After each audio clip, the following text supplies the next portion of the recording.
Welcome to I Love This Thing So Fricking Much, a podcast about passion. My name is Sophie Katz, and today I'm joined by Myka, a North Dakotan drag queen. Welcome to the show, Myka. Thank you for having me, Sophie. Oh, thanks for being here. So, here's how this works. Myka will have 3 minutes to talk about something that they love. This can be a person, place, thing, concept, activity, anything they want. Our only requirement is that they love it wholeheartedly and want to tell us why.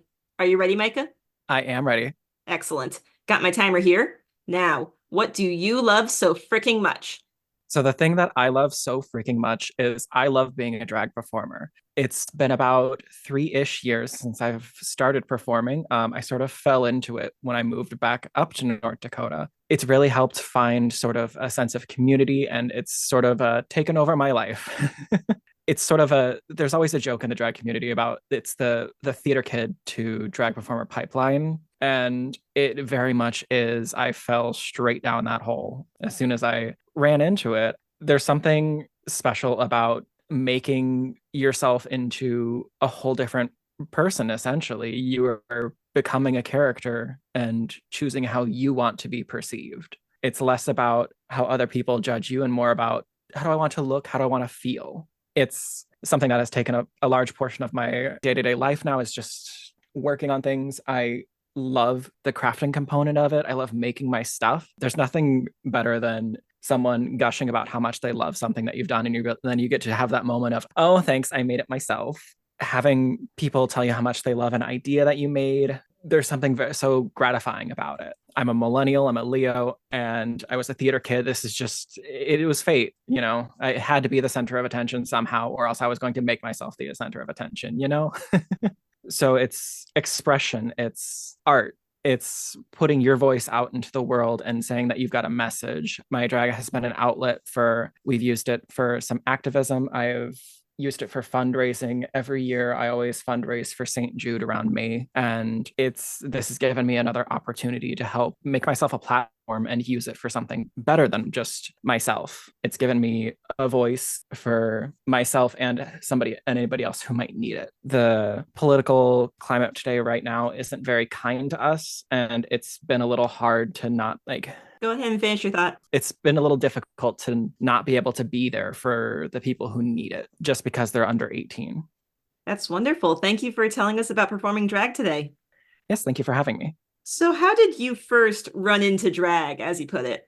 Before I moved up here, I was dating someone who was really into the Drag Race show. They sort of introduced me to Drag Race and drag as a concept, and it sort of sat there in the back of my mind. But whenever I moved back up to North Dakota, I didn't really know anybody. I still hadn't really found much queer culture. And so one night, as I was perusing dating apps, I started seeing a couple people that were new to the area, and I was like, oh, what are you in town for? And they're like, oh, there's a drag show. And so the next month around, I went to the show, and I kept hearing the host talk about getting involved and helping out behind scenes. And then from there, I helped backstage, making sure that the show went smoothly. And then eventually I just decided, why not? I could do this. And now 3 years later, I'm one of the co-hosts for that show. And it's been quite the change.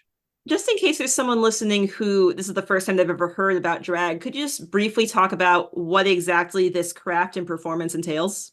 At its heart, it's sort of an exaggeration of gender ideas, or playing on stereotypes, not per se mocking, but playing on ideas of what it means to be a person. Like, I'm a drag queen, so I'm somebody who identifies as male and puts on an exaggerated feminine persona, but there's not any requirements for gender, sexuality, anything like that. We've got performers in our group they identify as women who perform as queens also. There's women who perform as men. It's a queer art form that has been around for longer than you might think. Talk a little more about the community you found through drag. I was a little surprised to find there's so much community up here. Up in North Dakota, we've got 4 main cities, and each of them has their own shows that pop up there. And here in Grand Forks, we've got BJ Armani's Cabaret. It's a monthly show where it's just somewhere where you can go and not worry about what the societal expectations of what your gender presentation is. You can wear what you want. You can be with who you want there. It's a little queer safe haven in an otherwise conservative state. It sounds like an opportunity for expression and potentially for experimentation as well in this place where there are no rules, or at least not the rules that we're used to. Precisely. We do our best to try to make an inclusive environment where you can experiment with that. We've got people who tell us that this is the only place that they can go where they can wear what they decided to wear, that it's not something that they can wear on a normal basis. You mentioned before that drag is about being able to look how you want to look and feel how you want to feel. If it's not too personal, and you can absolutely say no to answering this question, can you talk a little more about how drag has helped you express that? Being Myka has helped me find a bit more of my voice and to figure out how to sort of be present. There's something therapeutic to me about putting on the face and going through the ritual of how do I want to look? How do I want people to see me? You decide how people see you. And that's kind of nice as opposed to like, I don't know. It's hard to explain. I think part of the reason why it's hard to explain is that so many of the rules and the way that other people's perception dictates how we live is so ubiquitous and unspoken that it's difficult to describe what the world might be like if we didn't need to be beholden to other people's expectations of, oh, you have this kind of body, therefore you do this. You have this kind of name, therefore you do this. There's something also about just looking at yourself being like, I'm dressed as a human boppet right now. I can't take myself seriously. Well, now I want to know some other examples besides the human bop it. That is probably my favorite recent costume that I've made. And it combines with a song of Celine Dion's It's All Coming Back to Me Now, except instead of when she says, when you touch me like this, or when you hold me like that, it's when you bop it like this, or when you spit it like that. And so there's just the different parts of the bop it around the outfit. And that's being backstage. I was like, either no one's gonna get it, or this is gonna be the funniest thing I've done. And everybody loved it. So I'm grateful there. Yeah, I like to integrate sort of like character costumes into what I've done. So being me, I don't know why I'm extra and decide not to pick like the main character from something. I always do like one of the background characters. I think it's something us gays do because I hear a lot of other people do that too. But like I've got a Sailor Neptune costume that I like to bring out. And she's not one of the main roster, but if you find someone who loves Sailor Neptune, they will get it and they will scream about it. White Diamond from Steven Universe. It's a very large costume with a lot of rhinestones on it. And so some people are like, oh, look at the sparkly costume. And then you find the nerds in the back row who are like, yes. It sounds like an opportunity for connection with your audience and probably with your fellow performers. Precisely. Because I do quite a few nerdy costumes, there's also the entertainment of going to local conventions in full drag, and then people don't expect it. You're just a very tall woman, and then I start talking and I sound like this, and they're like, whoa, what's going on? You also mentioned that not only has drag helped you find your voice personally, but helped you find ways to use your voice for your community. Can you talk a little more about how you've used drag as activism? Yeah, so one thing I touched on is that a passion of mine is raising money for St. Jude. I think it's a fantastic cause. So the past couple of years, I've decided to like donate my tips. And last year, I had a little merch table of things with either my branding on them or just buttons and pins that are just pretty to raise money for them. And then every show we've done, we've always had the extra money never goes really into our pockets. We always try and have some form of either we're raising money for the local community theater, or lately we've been raising money for our city's pride that's coming up here at the end of summer. Dressing this way and making yourself visibly queer is always an act of politics in itself in a time where the country is so conservative at the moment. So unfortunately, just me existing has become a political statement when I'd love to just be here and do art. I don't want to have to fight people. Normally on the show, there's a moment where I ask if there's anything that you don't like about drag, but I think we might have stumbled into the answer to that question.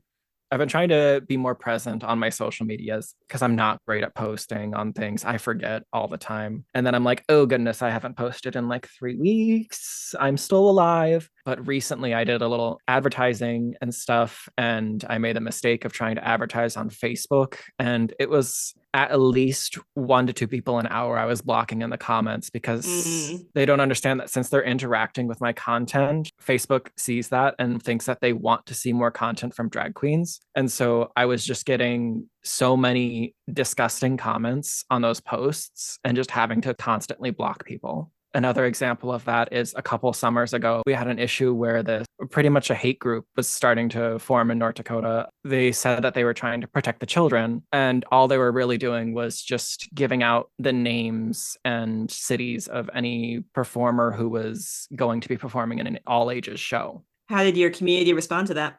There was a big banding together of the people who did support us. And unfortunately, it is a very loud vocal minority of people who really don't want any form of queer content to exist in, essentially, which is sad because there are a lot of high school teen students where they don't have a space where it's okay to be queer. And so they've successfully, for now, taken that away. We have to be very careful. Last summer, there was as a part of Fargo's Pride festivities, there was a performance by a couple queens in sort of like a town square, and the police officers got 3 cop calls on them, which is not great. Thankfully, nothing came out of it, but there's still the fear of what could happen.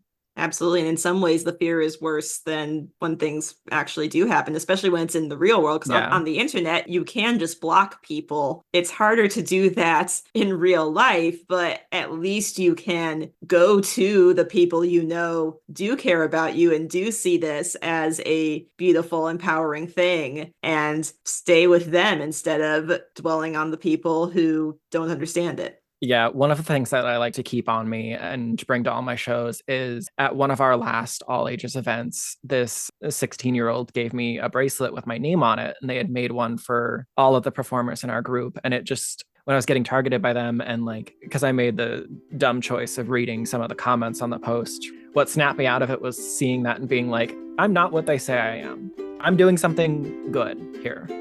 Myka, thank you so much for telling us about something you love today. Thank you for having me. It was fun.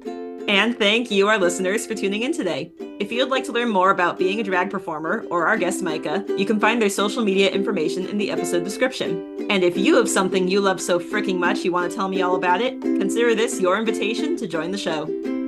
I Love This Thing So Freaking Much is a production of Through the Window Media. This episode was directed and edited by Sophie A. Katz. You can find us at Through the Window on Twitter, Facebook, Instagram, or Tumblr. That is THROU the Window at all the social media sites. Be good to yourself, be kind to each other, and you'll hear from us again soon.